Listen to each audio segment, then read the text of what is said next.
quiero, mis hermanos, que estemos mirando algunos pasajes de Apocalipsis. Vamos a empezar desde el verso 1 al 11. Y luego a la par vamos a ir mirando otros pequeños pasajes ahí dentro de esos mismos primeros capítulos de este libro. Entonces dice la palabra, Apocalipsis 1:1. La revelación de Jesucristo que Dios le dio. Lo voy a leer desde la Biblia de las Américas. La revelación de Jesucristo que Dios le dio para mostrar a sus siervos las cosas que deben suceder pronto. Me adelanto un poquito y dice: Bienaventurado el que lee y los que oyen las palabras de la profecía y guardan las cosas que están escritas en ella, porque el tiempo está cerca. Juan a las 7 iglesias que están en Asia, gracia a vosotros y paz, de aquel que es y que era y que ha de venir, y de los 7 espíritus que están delante de su trono, y de Jesucristo, el testigo fiel, el primogénito de los muertos, y el soberano de los reyes de la tierra, al que nos ama y nos libertó de nuestros pecados con su sangre, e hizo de nosotros un reino y sacerdotes para su Dios y Padre. A él sea la gloria y el dominio por los siglos de los siglos. Amén. Y aquí viene con las nubes y todo ojo le verá. Aún los que le traspasaron y todas las tribus de la tierra harán lamentación por él. Sí, amén. Yo soy el alfa y la omega, dice el Señor Dios, el que es y que era y que ha de venir, el Todopoderoso. Yo, Juan, vuestro hermano y compañero en la tribulación, en el reino y la perseverancia en Jesús, me encontraba en la isla llamada Patmos, a causa de la palabra de Dios y del testimonio de Jesús. Estaba yo en el Espíritu en el día del Señor, y oí detrás de mí una gran voz como sonido de trompeta que decía: escribe en un libro lo que ves, y envíalo a las 7 iglesias, a Éfeso, Esmirna, Pérgamo, Tiatira, Sardis, Filadelfia y la Odisea. Amén. Bueno, hermanos, lo primero que hay que decir es que Apocalipsis es un libro que no es solo de profecía. Seguramente muchos todavía piensan que este es un libro donde se presentan solo eventos proféticos de los tiempos finales, que es un libro escatológico, pero la verdad, mis hermanos, es que Apocalipsis tiene un alto contenido teológico, un alto contenido de la palabra de Dios que nos muestra diferentes aspectos de la teología sistemática o de las diferentes doctrinas que el Señor establece en su palabra. En Apocalipsis encontramos, mis hermanos, desde eclesiología, o sea, la doctrina de la iglesia, la doctrina de la salvación, la doctrina del pecado, cristología, o sea, la doctrina de Cristo. Evidentemente encontramos escatología que habla de los tiempos finales, pero realmente Apocalipsis, hermano, es un libro que vale la pena leer. Claro, toda la palabra vale la pena leerla, pero este es un libro, hermanos, que tiene un alto contenido teológico que es importante para nosotros en estos tiempos poderlo ver, poderlo analizar, poderlo meditar, y ojalá, mis hermanos, puedan también tener en el corazón poder tomar lectura de este libro en sus devocionales o un estudio un poco más profundo, porque realmente es el libro de las revelaciones, como le empieza diciendo la palabra, y es un libro que tiene todo este tipo de contenidos. Entonces eso es lo que más o menos significa o refiere el libro de Apocalipsis. Ahora, este aspecto o este pasaje que tocamos inicialmente hasta el verso 11, podemos ver inicialmente que esta autoridad del libro de Apocalipsis ha sido atribuida al apóstol Juan. Vemos que Juan ahí escribe varias veces diciendo: yo, Juan, estaba en el Espíritu, y en otras partes también lo dice. Juan es el autor de este libro, obviamente inspirado por la revelación de Dios, que en ese momento se le manifestó allá en la isla de Patmos para mostrar a las iglesias, es decir, a la iglesia universal, las cosas que estaban por suceder, las cosas que iban a pasar en los tiempos finales. Entonces, Juan tenía una relación personal con estas 7 iglesias que estaban en Asia Menor. Las iglesias que nombramos ahorita, que lo dice la palabra: Éfeso, Esmirna, Pérgamo, Tiatira, la Odisea, Filadelfia, Sardis. Él tenía una relación personal y profunda con estas iglesias, y es evidente que Es improbable que existiera otro líder cristiano en ese siglo número 1 que pudiera con tanta autoridad y tan estrechamente vinculado a las iglesias transmitir este mensaje. El Señor lo utilizó con un propósito. Sabemos que Juan fue prácticamente el único apóstol que no murió a manos de terceros, sino que el Señor lo dejó por largura de días, entrado en años, y tuvo una muerte natural, y en ese momento estaba en la isla de Patmos, prisionero por causa, y exiliado también, por causa del testimonio de la palabra de Dios, como Juan lo manifiesta inicialmente. Por causa del testimonio de Cristo, por causa de la palabra, él estaba exiliado ya en la isla.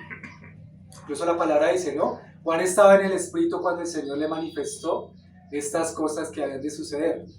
El Señor lo tenía preservado.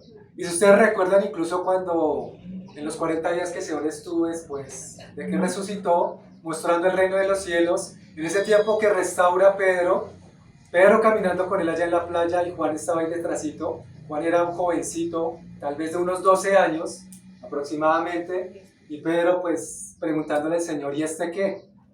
El Señor le responde, ¿y qué a ti lo que yo haga con Juan? Entonces muchos, incluso la palabra dice, en uno de los libros que escribe Juan, que se decía que de pronto este apóstol iba a durar para siempre. Pero lo que realmente la palabra nos muestra es que Juan tenía esa gran misión y el Señor lo había preservado para que en ese momento también el Señor le diera esa revelación que solo Juan podía manifestar porque era la máxima autoridad de las iglesias de Asia Menor en ese entonces. ¿Sí? Un hermano entrado en años, un hermano que también en ese amor precioso que el Señor formó, escribía también como un consiervo a las iglesias. Él aún, aunque el Señor le había dado esa autoridad, Juan no escribe yo como autoridad que se me concedió por Cristo, sino él escribe en esa solemnidad y en esa mansedumbre, en ese amor a las iglesias, hablando de que también es siervo, discípulo, con todos los demás que estaban pasando esas tribulaciones. Entonces eso es lo que nos muestra el inicio de la carta, y también ese contexto inmediato de Apocalipsis muestra también un grupo de iglesias, 7 iglesias que enfrentan una serie de dificultades de orden práctico y doctrinal en el marco de una guerra espiritual muy fuerte. El Señor tiene que enviar este mensaje a estas 7 iglesias que conforman la Iglesia Universal, porque había una serie de problemas que nunca han dejado de estar y que no van a dejar de estar, sino que siendo nosotros, creyentes muchas veces débiles y pecadores, el Señor comprende en su eterna sabiduría y le manda a través de Juan que envíe este mensaje porque había este tipo de cosas que tenían que ponerse en orden a cada una de las iglesias. Entonces, bien, mis hermanos, ahí pasando un poco ya lo que dice la palabra, el verso 1 nos dice la revelación de Jesucristo, que Dios le dio para mostrar a su siervo las cosas que deben suceder. Fíjense, mis hermanos, que en esta primera parte hay una revelación que no proviene de hombre. El Señor Jesucristo se manifiesta a Juan, y Juan empieza escribiendo en su carta que hay una revelación directamente del mismo Dios, el Dios que resucitó, el Dios que estuvo con él, el Dios que estuvo con los discípulos que también estuvieron con Juan en ese entonces. Le está diciendo a Juan, yo soy el que fue y el que era y el que ha de venir. Yo soy el que estuve contigo, ahora me estoy manifestando en mi gloria para mostrarte a ti estas cosas. Apocalipsis significa revelación, o el libro de las revelaciones. Viene por allá la palabra griega que es apocalipsis. ¿Y es lo que significa esto? Revelación o manifestación proveniente de Dios. Esto es la revelación de Jesucristo que Dios da para mostrar a quienes, no al mundo, sino a los siervos, a las iglesias, a nosotros que hemos tenido el entendimiento y la luz de parte del Espíritu Santo y de la palabra para recibir estas revelaciones, hermanos. Debemos sentirnos privilegiados por tener toda la palabra del Señor y en este caso, este libro que nos manifiesta el Señor con las cosas que han de suceder pronto, las cosas que vienen, todas las cosas que anteceden, que nosotros tenemos ese privilegio de poder recibir y conocer antes de que sucedan y que el mundo no conoce, sino que fue la revelación dada a los siervos del Señor y cosas que deben suceder pronto. La palabra sigue diciendo, hay bienaventurado el que lee y los que oyen las palabras. ¿Qué es bienaventurado? Bienaventurado entonces es el que es feliz, el que es gozoso, el que entiende que ha recibido una bendición, el que está alegre porque sabe que recibe algo y que no proviene de él. Recuerda, mis hermanos, cuando estudiamos las bienaventuranzas, hablamos bastante de eso. Los bienaventurados no son aquellos que por algún mérito propio recibieron algo, sino porque recibieron todo de Cristo y son bienaventurados. Y acá el Señor está diciendo entonces, por medio de Juan, que ahora es bienaventurado el que lee esta palabra, el que la oye y la guarda, el que la lee, el que la oye y el que la guarda, porque no es solo leer. Hemos venido hablando nuevamente, insistiendo un poco en lo que dice Santiago en su carta.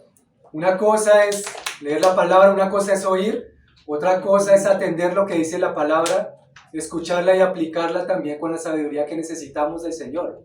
El Señor acá dice entonces, bienaventurados los que leen, oyen las palabras de esta profecía y las guardan, porque el tiempo está cerca. ¿Qué significa esto, hermanos? Que es algo que debemos guardar con todo el corazón y reconocer que son cosas que han de venir pronto y que no podemos echar en un saco roto, asumiendo que el Señor no va a venir hoy, que no va a venir mañana, que no va a venir tal vez en muchos años, sino que hay que estar preparados. La palabra nos cita muchas veces que debemos estar preparados y atentos a la venida del Señor porque el tiempo está cerca. Y ahora sí, ¿cuánto más ahora, hermanos? En lo que estamos viviendo, los tiempos están muy cercanos a lo que el Señor está manifestando en este libro de Apocalipsis.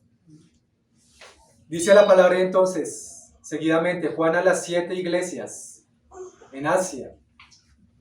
Entonces fue una profecía de parte de Dios entregada al apóstol Juan, y Juan tuvo que escribir esto para enviarlo a las 7 iglesias. Esa fue la misión que se le encomendó a Juan, que transmitiera este mensaje a esas 7 iglesias que estaban en Asia. Ahora, mis hermanos, miremos un poco más panorámico el contexto de este pasaje y vamos a ver que el Señor no envía primero o no le ordena a Juan transmitir un mensaje a las 7 iglesias sin antes manifestar lo importante y la preeminencia del fundamento. Acá el Señor Jesucristo se manifiesta a Juan de la forma gloriosa, poderosa y perfecta que es Él. El Señor empieza a poner ese fundamento como si le estuviera diciendo a Juan, antes de que envíes estos mensajes, recuerda quién soy yo. Antes que lo envíes, también escriben estos mensajes que hay un fundamento santo que es en el cual las iglesias van a vencer. Mis hermanos, hemos venido tocando ya, yo creo que por más de un año, el tema del Evangelio y de la persona y la obra de Jesucristo. Es el centro, es nuestro fundamento. Ahorita lo cantábamos, gloriosamente alabábamos al Señor, y el Señor acá pone en esta carta ese fundamento principal que es Él. El que tiene ojos como llama de fuego, pies semejantes al bronce bruñido, y tiene en su pecho un cinto de oro, que trae la espada de su poder, ¿no? Ahorita lo cantábamos, porque sin Cristo, hermanos, quitemos por un momento al Señor acá esta profecía que queda. Un mensaje insípido, un mensaje inválido para las iglesias. Aunque fuera escrito por el apóstol que era la autoridad en ese entonces, hubiera sido un mensaje de hombres, para hombres, que no valdría. Pero lo cierto acá es que la palabra, en esos primeros pasajes nos está diciendo, Jesucristo, el testigo fiel.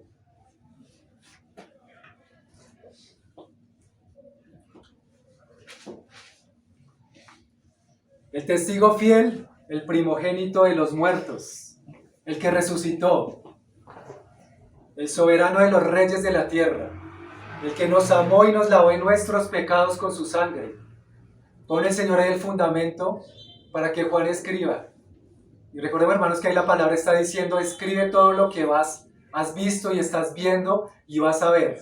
La preeminencia acá la tiene el Señor Jesús como el centro de las 7 iglesias, como el centro de los candeleros. Y es lo que el Señor le manda a Juan que escriba. Ese testigo fiel, el soberano, es el que manda a las iglesias que conforman la Iglesia Universal a que guarden las palabras de esta profecía de este libro. No es Juan el apóstol, sino es el soberano de los reyes de la tierra, hermanos. Es nuestro Señor y Salvador que está enviando y anunciando esta palabra que aplica hoy para nosotros. Un hermano decía alguna vez que Apocalipsis es un libro de actualidad. Es un libro de actualidad incluso para el mundo. Pero sabemos que el mundo no lee la palabra, entonces es un libro de actualidad para nosotros, la iglesia. Un libro que nos actualiza en lo que pasó antes, en lo que está pasando y en lo que sucederá. Un libro que se mantiene vigente y se mantendrá hasta que todas las profecías se cumplan y hasta que el Señor Jesucristo venga en su gloria, en una nube, como dice la palabra. Entonces este libro de actualidad nos muestra estas cosas. Nos dice la palabra que va a venir con las nubes. Este mismo Jesús que subió en la nube, cuando los discípulos estaban allá despidiéndole en Galilea, y se le aparecen esos dos ángeles, a ellos se le manifiestan varones porque están mirando hacia el cielo. Este mismo Jesús que subió a los cielos, descenderá también en una nube. Y acá Apocalipsis suma esa palabra diciendo, todo ojo le verá. Y los que le traspasaron, todos los linajes de la tierra harán lamentación por él. Pero mis hermanos, si este libro es para las 7 iglesias, o sea, para todas las iglesias, acá el Señor, hermanos, cada uno de los mensajes que Él manifiesta a cada una de las iglesias, también manifiesta en alguna de esos mensajes que muchos en las iglesias también harán lamentación por él, hermanos. Esa lamentación que acá el Señor manifiesta a través de Juan no va a ser únicamente para el mundo. Dice la palabra que los que le traspasaron, pero acá las cartas a las 7 iglesias manifiestan aspectos particulares y relevantes para cada una de los candeleros. No es algo general, hermanos, sino es algo particular que el Señor manifiesta una por una de las iglesias, poniendo ese fundamento del que ya hablamos ahorita. Esa lamentación la harán los incrédulos, ciertamente que no creyeron en Él, pero creyentes que también lamentarán no haberse guardado y santificado para su gloria. Sigue la palabra y dice Juan entonces: estaba yo en el Espíritu en el día del Señor, y oí detrás de mí una gran voz como trompeta. Verso 11, que decía: yo soy el Alfa y la Omega, el primero y el último. Escribe en un libro lo que ves y envíalo a las 7 iglesias que están en Asia.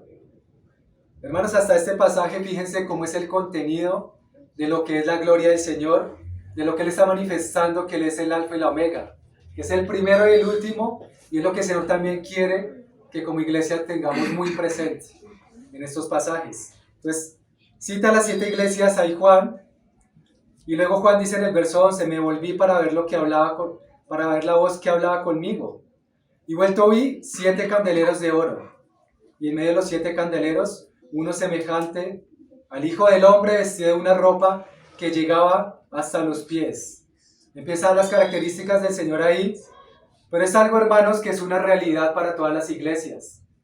Llámese Sardis, llámese Laodicea, llámese Filadelfia, llámese cualquiera de las iglesias, el Espíritu de Dios están dando por todos los candeleros. Él está en medio de los 7 candeleros y Juan puede ver en esa visión cómo es que los 7 candeleros están delante de él cuando voltea, y delante de los 7 candeleros está el que vive para siempre. Está el Señor Jesucristo, que anda por en medio de todas las iglesias, escudriñando los corazones, analizando la vida de las iglesias, analizando los corazones de cada uno de sus hijos y mirando cuál es el camino que están tomando cada uno de estos candeleros. Es lo que el Señor está manifestando acá, y son luego las exhortaciones que vienen a cada una de las iglesias por causa de Cristo. Escribe a las 7 iglesias, entonces le dice el Señor a Juan.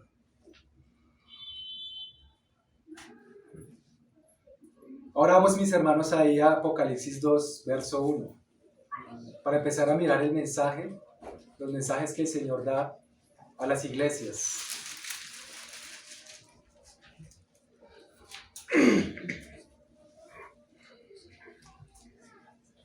Entonces, mis hermanos, estas exhortaciones a cada una de las iglesias inicia con las virtudes de Jesús y luego detalla cuidadosamente el mensaje a cada una de las iglesias.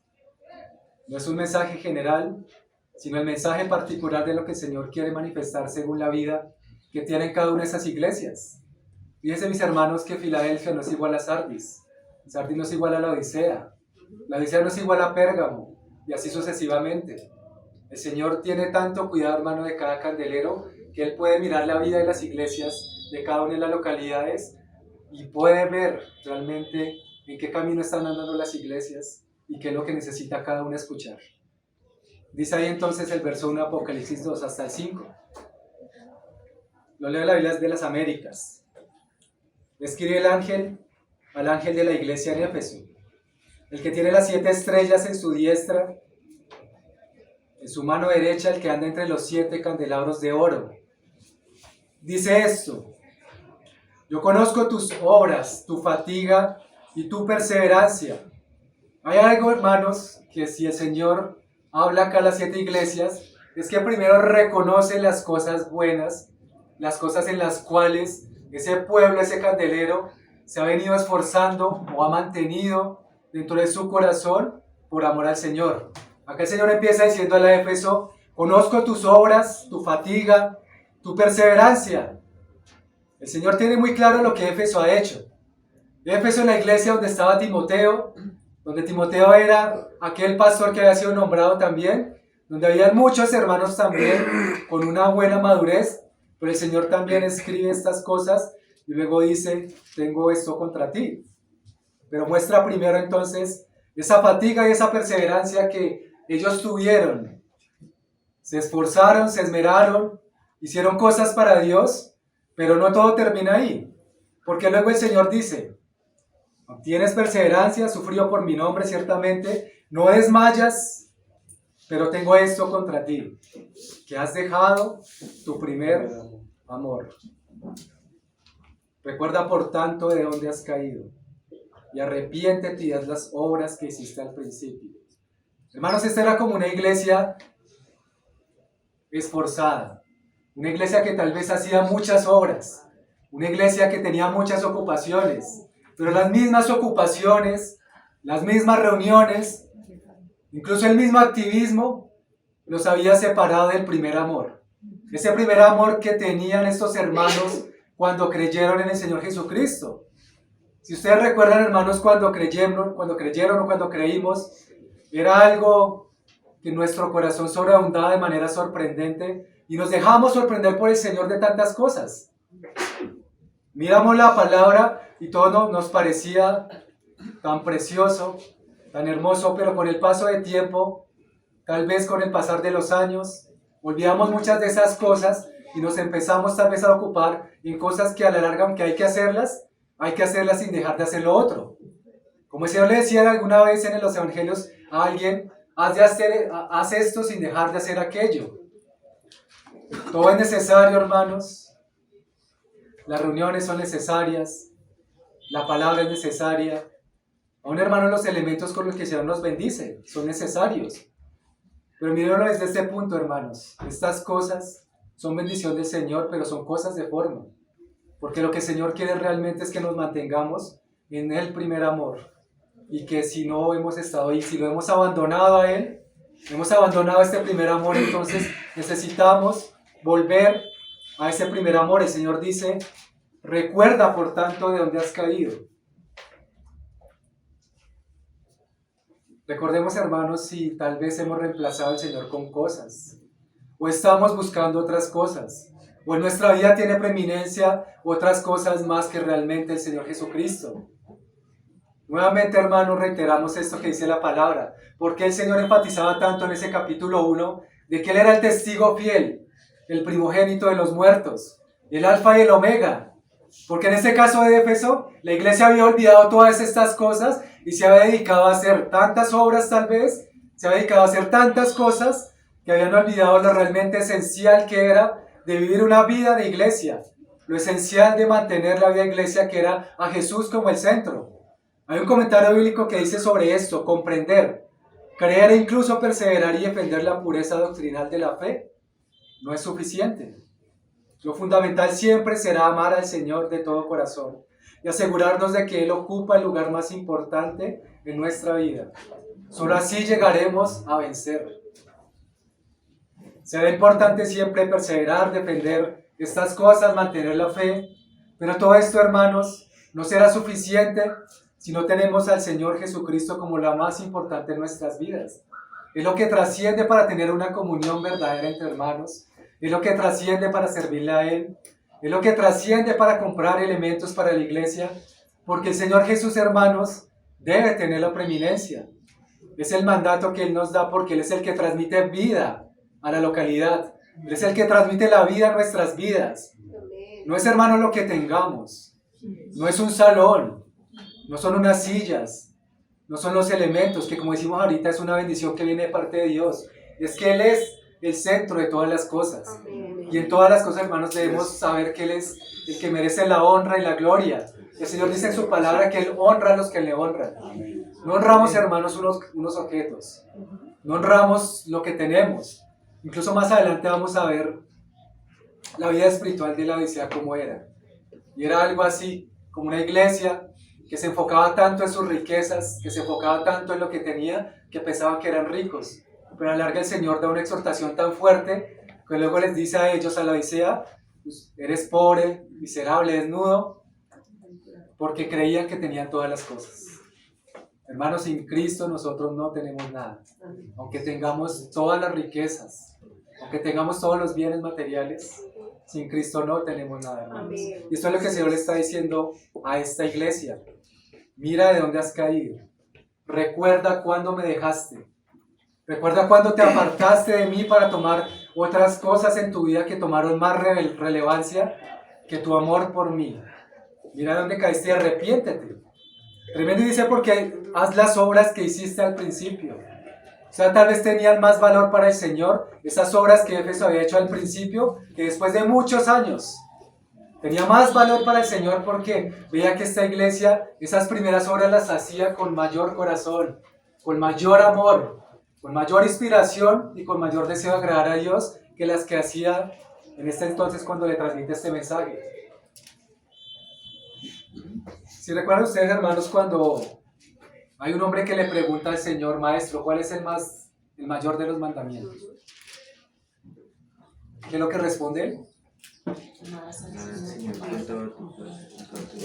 Amarás al Señor con todo tu corazón, con toda tu alma, con todas tus fuerzas y con toda tu mente. Con todo lo que somos. El Señor no le dijo a él, amarás lo que tienes, las riquezas y después me amarás a mí. El mandamiento es claro, hermanos. Amaremos al Señor con todo nuestro corazón. Y es un mandamiento, hermanos, que no era nuevo cuando el Señor se lo dijo a este hombre. Era un mandamiento que de siglos atrás ya venía. El Señor ya lo había revelado allá en Deuteronomio, capítulo 6, porque todos lo recordamos. Oye, Israel, Jehová uno es. Y amarás al Señor con todas tus fuerzas, con toda tu alma, con toda tu mente. Es un mandamiento, hermanos, que no pasa, que sigue hábil y permanecerá hábil para siempre. Es la razón de ser de lo que hacemos, hermanos. Es la razón de ser de estar en una reunión. Es la razón de ser de adorar al Señor. Amarás al Señor con todo lo que eres, con todas tus fuerzas, con toda tu alma. Vamos a ver, hermanos, al verso 18, Apocalipsis 2. No va a citar, hermanos, a todas las 7 iglesias por causa del tiempo. Solo lo que el Señor llamó mi atención. Verso 18. Escribe el ángel de la iglesia en Tiatira. El Hijo de Dios que tiene ojos como llama de fuego y cuyos pies son semejantes al bronce bruñido. Escribe el ángel de la iglesia en Tiatira. El Hijo de Dios que tiene ojos como llama de fuego y cuyos pies son semejantes al bronce bruñido. Dice esto. Fíjense, mis hermanos, acá las virtudes que el Señor muestra para esta iglesia, las virtudes de Él, ¿no? Soy el que tiene ojos como llama de fuego, pies semejantes al bronce bruñido. Esto significa como un tipo de juicio. El Señor, en esa imagen gloriosa que le mostró a Juan, expresa también que Él es el santo, el justo, el que envía los juicios a la tierra. Y acá le dice a la iglesia entonces de Tiatira, yo conozco tus obras. Dice, hermanos, que empieza también diciendo lo mismo que le dijo a Éfeso. Yo conozco tus obras, pero acá muestra una connotación diferente. Tu amor, tu fe, tu servicio y tu perseverancia. Y que tus obras recientes son mayores que las primeras. Acá el Señor halaga aún más a la iglesia de Tiatira que a la de Éfeso. Aunque a Éfeso le dijo que conocía sus obras y perseverancia y fatiga, le estaba diciendo que había dejado su primer amor. Entonces le ha dicho a la iglesia de Éfeso eso. Conocía sus obras, pero ha dejado su primer amor. Pero en cambio acá, hermanos, el Señor resalta más esto y le dice a la iglesia, conozco tus obras, tu amor. O sea que ellos tenían un amor que habían mantenido por el Señor. Éfeso había dejado su primer amor, pero Tiatira en cambio había mantenido su primer amor. Había mantenido su amor. Había mantenido la fe, pero a la vez también mantuvo el servicio y la perseverancia. Y por eso luego el Señor le dice, tus obras recientes son mayores que las primeras. A Éfeso le estaba diciendo, vuelve al primer amor. Arrepiéntete de donde has caído y haz las obras que hiciste al principio. O sea, a Éfeso le decía, vuelve a lo de antes. Pero en cambio acá le está diciendo a Tiatira, tus obras recientes son mayores que las primeras, porque has tenido amor, has tenido fe. Solo voy a leer, hermanos, solo ese pasaje. Sé que ahí dice algo más de Tiatira, pero solo quisiera resaltar esto, hermanos. Y esa comparación en el sentido de que Tiatira tuvo muy presente que el Señor Jesucristo era ese centro. Era ese amor que iba a sostener el resto de la iglesia, el resto de las obras, el resto de todas las cosas que la iglesia practicaba. Entonces por eso el Señor dice, como que continúen esas obras recientes porque son mayores que las que hiciste al principio. ¿Sí? Eso es lo que dice respecto a Tiatira. Ahora vamos a Apocalipsis 3, verso 1 al 4. Yo le estoy leyendo acá, hermanos, de la Biblia de las Américas. Por si encuentran algo un poco ahí diferente. Escribe el ángel a la iglesia Sardis. El que tiene los 7 espíritus de Dios y las 7 estrellas dice esto. Vuelve, dice el Señor, yo conozco tus obras. Qué tremendo esto, hermanos, ¿no? El Señor conoce exactamente y va a profundidad las obras de cada localidad.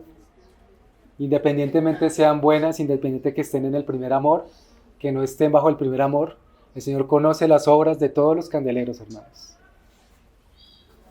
El que se pasea entre los candeleros conoce todas las localidades y conoce a cada uno de sus hijos y a la Iglesia Universal. En este mismo instante, hermanos, el Señor está acá. Nos está hablando a nuestro corazón. Dice entonces, yo conozco tus obras, que tienes nombre de que vives. Y ahí está, hermanos, también lo tremendo de esto, esta iglesia. Ellos creían que tenían un nombre de que vivían.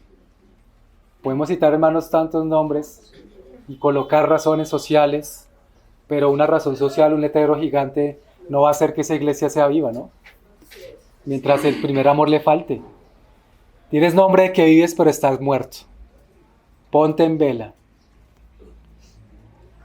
Ponte en vela y afirma las cosas que quedan, que estaban a punto de morir. Esta iglesia, hermanos, estaba contristando al Espíritu, estaba apartándose ya de esas últimas cosas que había rechazado de parte de Dios y que estaban a punto de morir. El amor del Señor, ese testigo fiel, cuando les habló a ellos que Él era el Alfa y la Omega, el que los había amado y los salvó por su sangre, esta iglesia ya había olvidado casi todo eso y estaba casi que en su corazón por morir todas esas cosas que Cristo le había entregado. Y el Señor le dice en su misericordia, ponte en vela, vigila, atento porque esas cosas que quedan, de las muchas cosas que yo te di, dice el Señor a Sardis, te quedan tan poquitas cosas que tienes que afirmarlas, porque esas cosas en tu corazón están a punto de morir. Esas cosas tienes que afirmarlas y para eso tienes que vigilar. Tienes que ponerte en vela para que eso vuelva a surgir. Por el Espíritu de Dios, el ardiente fuego, que es el que aviva esas obras en nuestro corazón. El que aviva para que la persona, el creyente, comprenda que aunque tiene nombre que vive, está muerto. Sigue diciendo ahí, porque no he hallado completas tus obras delante de mi Dios. Hacía ciertas obras, seguramente unos eran muy buenas, incluso tal vez a los ojos de otras iglesias, a los ojos del mundo. Seguramente era una iglesia muy activista, o seguramente no lo era tanto, porque la palabra está diciendo, no he hallado completas tus obras delante de mi Dios.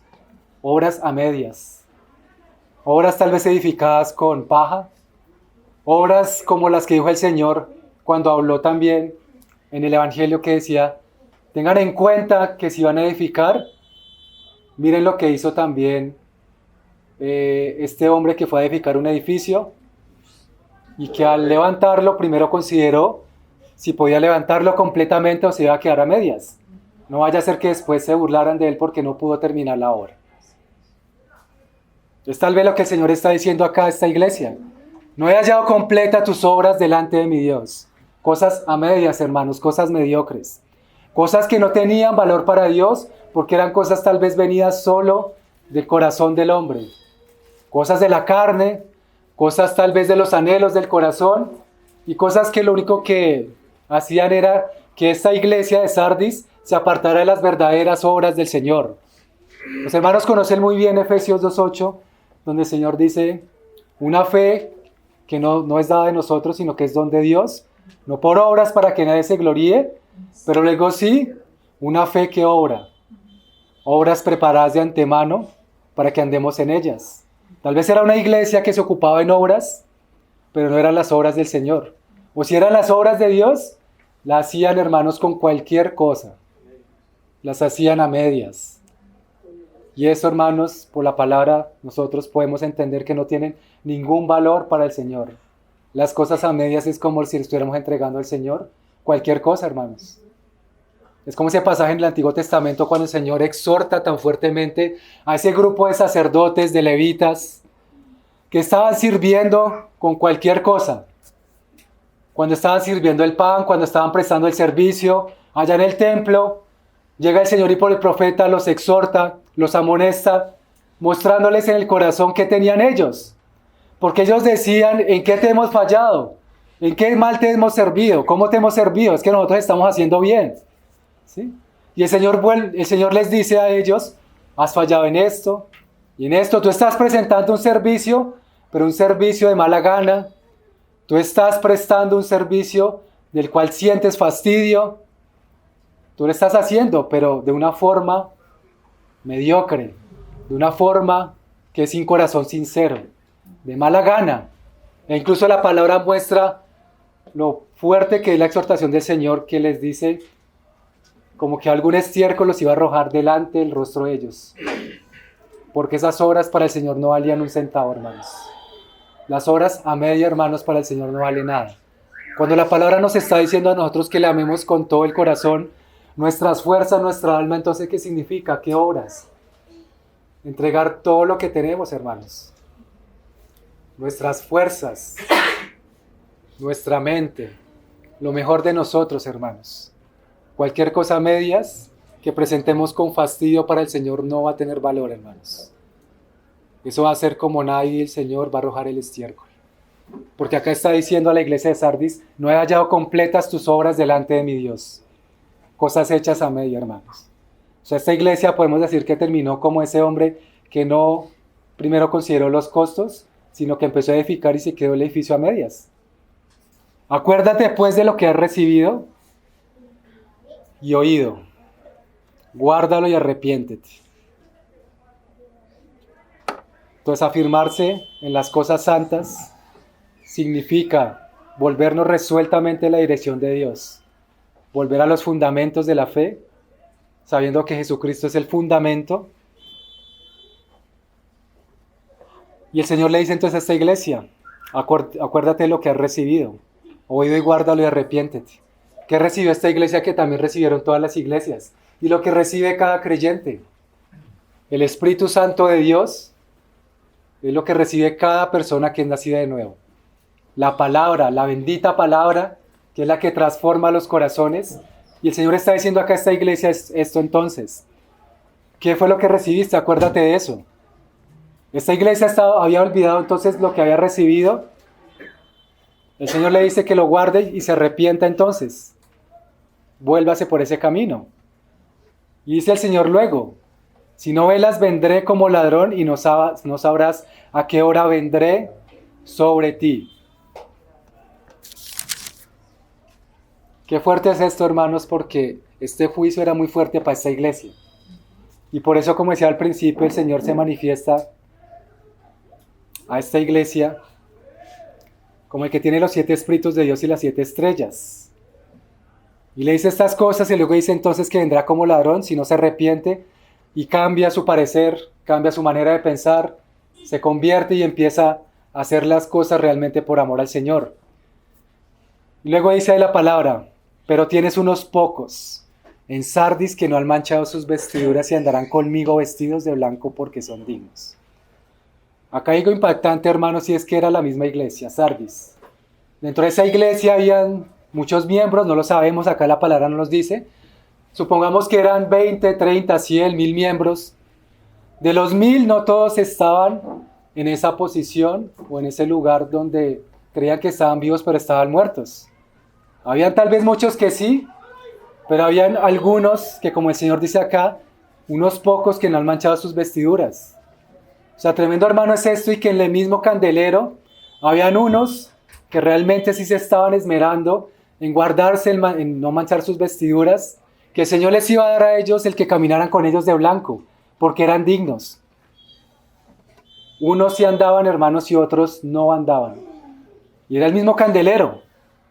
Dentro de la misma iglesia habían aquellos que realmente valoraban las cosas del Señor, que querían guardarse sin mancha, que querían ser dignos delante del Señor, y el Señor por eso les da ese galardón de que se vistan con ellos, con el de blanco. Finalmente, durante su vida, pues también andaron de blanco con el Señor, porque se mantuvieron firmes en Él.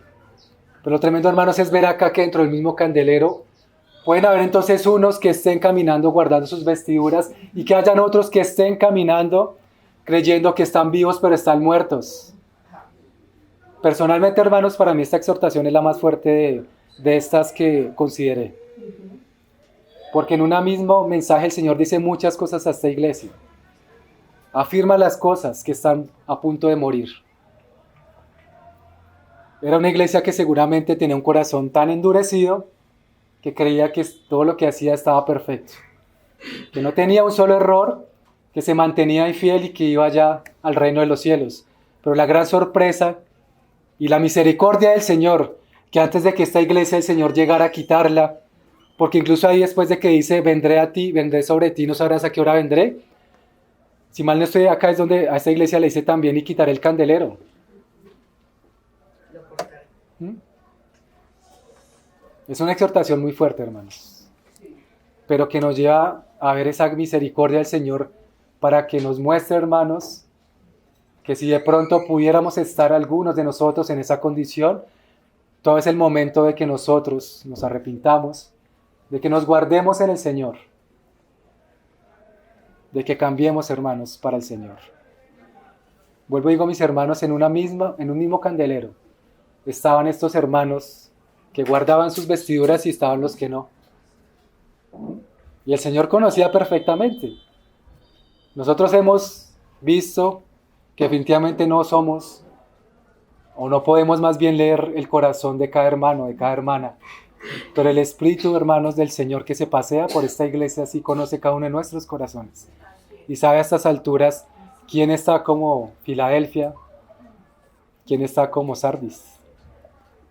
Estos hermanos, algo muy serio para que nosotros podamos examinarlo, hermano, y considerarlo con toda sinceridad delante del Señor.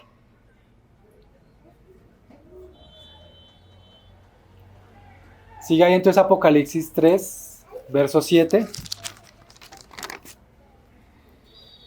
del 7 al 8.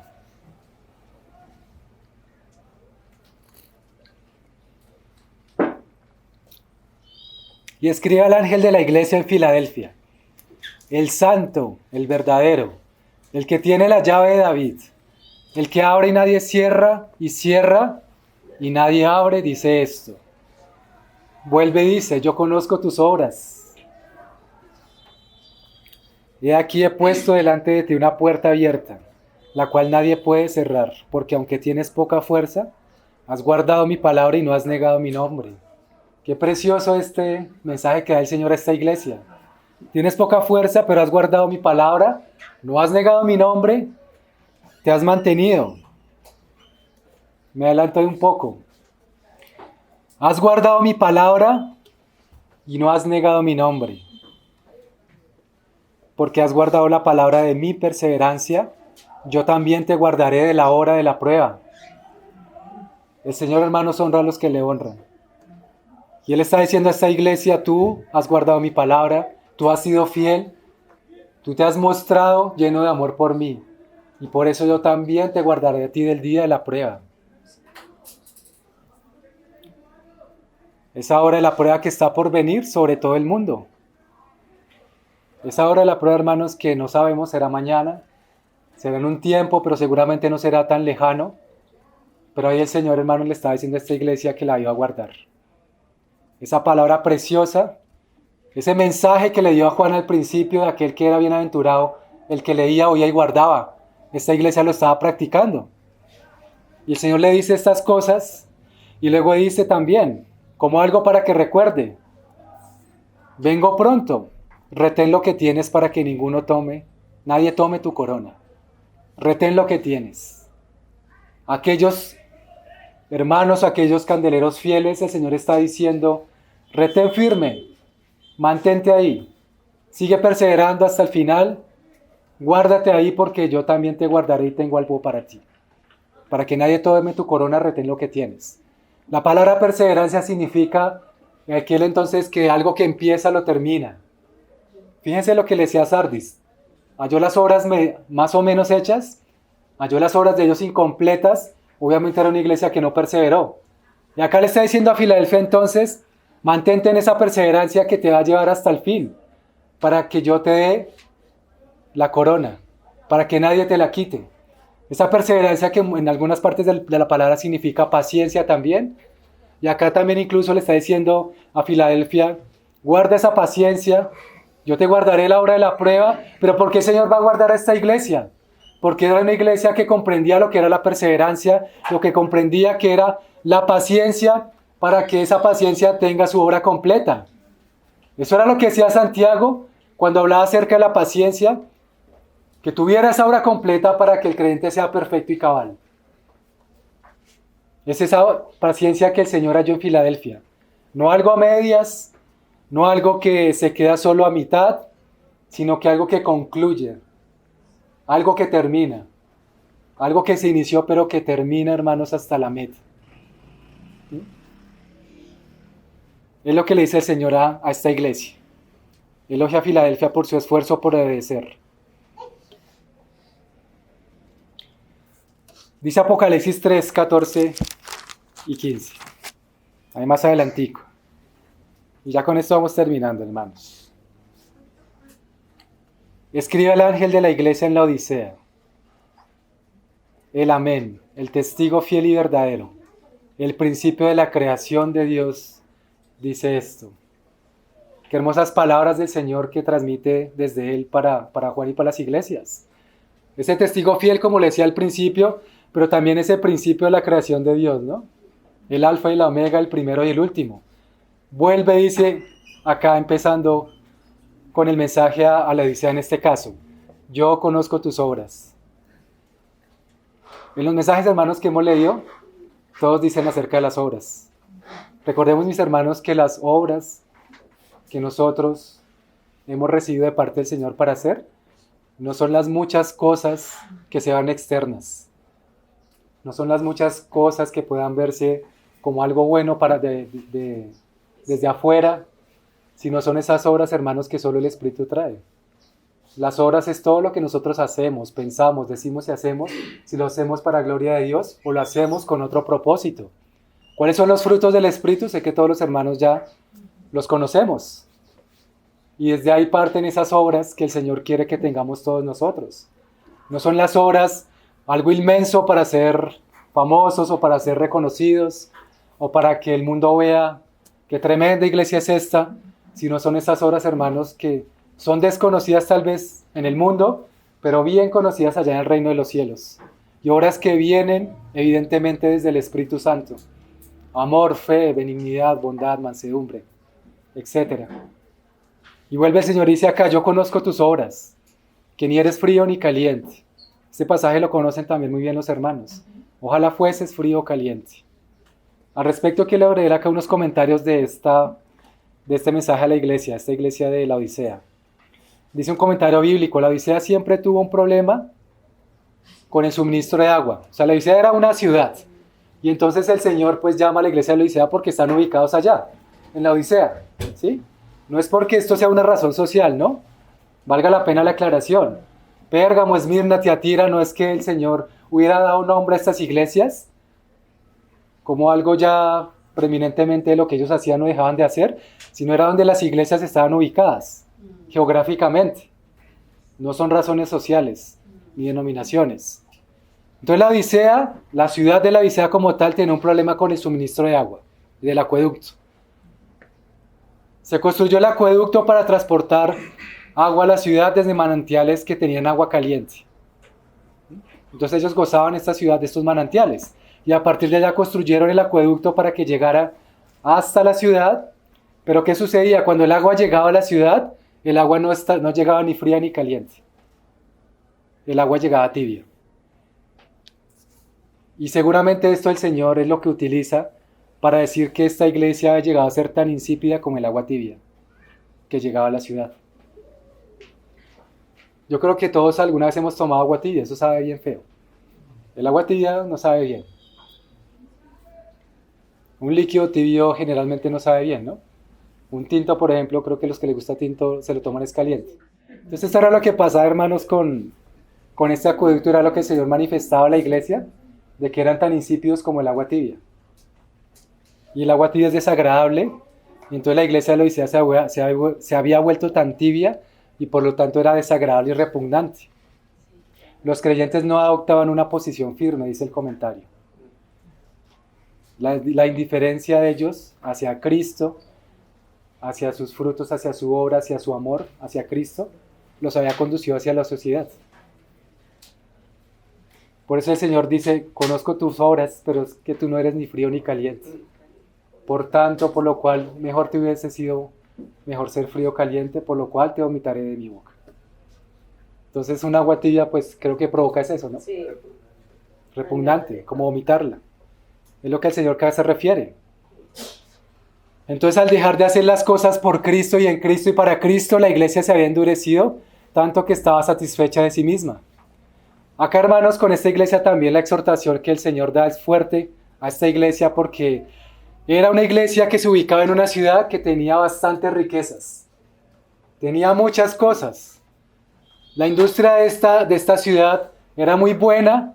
Ellos se dedicaban mucho a la parte de tintorería, de vestidos, e incluso también tenían como avances en medicina, tanto así que habían fabricado también un medicamento que era muy bueno para los ojos, para las personas pues que sufrían de la vista. Y el Señor al parecer utiliza estas cosas para manifestar a esta iglesia que estaba en esta ciudad la forma en que ellos se estaban conduciendo y para abrirles el corazón a ellos de lo que estaba en ellos y sacarles y mostrarles su condición espiritual. Entonces lo vemos primero con esta parte del acueducto. Podían tener manantiales calientes, pero a la larga era que después de toda esa red de acueducto, el agua llegaba así tibia. Y cuando el Señor les dice a ellos entonces que no son fríos ni calientes, esto incluso, hermanos, lo podemos comparar a lo que el Señor dice en Santiago. El que pida sabiduría, pídala a Dios, pero el que si no pide con fe, entonces ¿cómo hacer? Como la ola del mar, conducida de un lado para otro y no va a recibir nada. El que piense que recibirá alguna cosa de estas no recibirá cosa alguna del Señor porque es tibio, sin sabiduría y sin fe. Es ese hombre de doble ánimo, esa persona que dice hoy sí, mañana no, hoy voy a estar firme porque vive una vida incluso que es muy dependiente de sus emociones. Una vida de reacción, una vida que reacciona simplemente a los hechos, pero no es una vida que se anticipa a las cosas, no es una vida que planea, no es una vida que está atenta y que vigila, sino que simplemente esa persona, ese creyente, que está con un doble ánimo, que hoy tiene toda la firmeza de esta tierra, de este mundo, pero mañana ya no quiere nada. Mañana ya no quiere ni levantarse, mañana ya no quiere absolutamente saber nada, o de la iglesia o de los hermanos, al siguiente día vuelve otra vez con esa fuerza diciendo hoy sí lo voy a hacer, voy a perseverar, etcétera, y es así. Ese hombre que es como una montaña rusa, ese sube y baja, ¿no? Ese sube y baja es lo que dice el Señor aquí. Una persona que no es ni fría ni caliente, sino tibia. Y el Señor incluso está diciendo acá, ojalá fueses frío para calentarte. O ojalá fueses caliente para mantenerte así caliente. Pero esta iglesia entonces de la Odisea tenía esta connotación y esa era la forma en que se conducía. Más adelante ahí dice también el Señor, te aconsejo esto, ¿no? Compres oro refinado de mí. ¿Por qué? Porque entonces eran hermanos que tenían muchas riquezas materiales y creían que ya no necesitaban nada.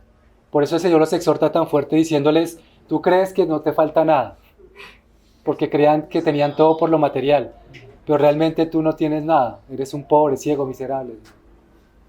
Es tremendo esto porque ellos creían que lo tenían todo y realmente no tenían nada, porque no tenían a Cristo. Y si no tenían a Cristo, pues nada tenían. Por más de que fueran hombres o personas o familias supremamente ricas, no había nada allí. Entonces era una industria que germinaba en el mercado, seguramente era una de esas ciudades bien posicionadas, de que incluso ellos se alegraban de que tuvieran tantas riquezas en su ciudad, pero eso no les servía para nada. Luego el Señor también les dice, unge tus ojos con colirio para que veas, porque como ellos eran también avanzados en la medicina, tienen este medicamento para sus ojos, creían, entonces el Señor utiliza esta misma figura, esta misma ilustración para decirle, lo que tú necesitas es que unjas con colirio tus ojos, o sea, con mi palabra para que veas, porque eres ciego, pobre, desnudo.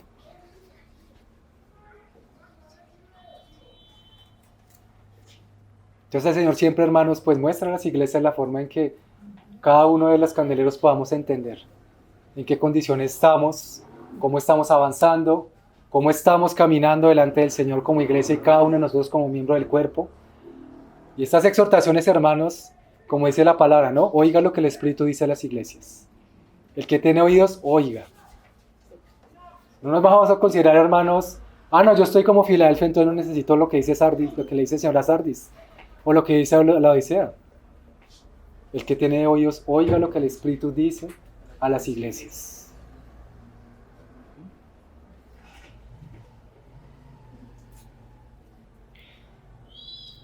Bien, mis hermanos, entonces, que el Señor nos siga hablando por su palabra.